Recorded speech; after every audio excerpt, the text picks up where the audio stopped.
What is God doing? He is transforming us to be like Jesus on the inside. What does that process look like?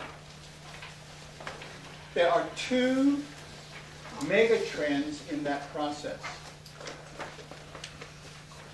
And one mega trend is the trend of emptying.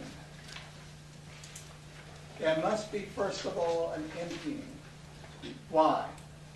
Because when we get to the point of realizing we need to be transformed, when we get to that point, we have already been formed.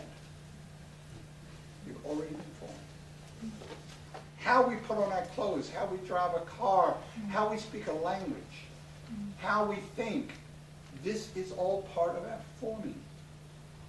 The Christian tradition in which we grow up is a big part of our forming. It forms us in our thoughts and in our symbols.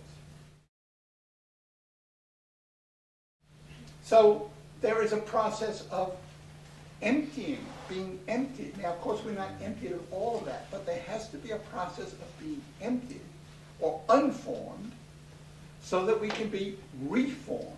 So in reality, transformation is reformation.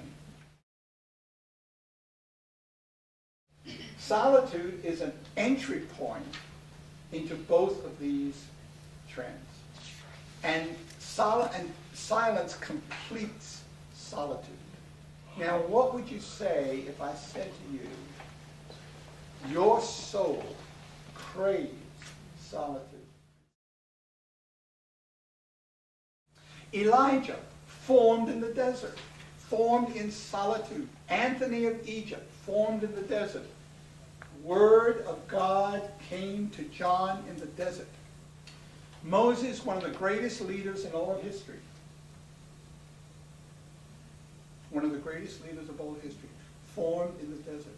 David, formed in the desert. Jesus, formed in quiet. We know almost very little about Jesus forming. God is calling us to the desert. We are surrounded by the message that you should be busy. We are surrounded with noise. It's when we're alone and quiet that we best spend time with our Father.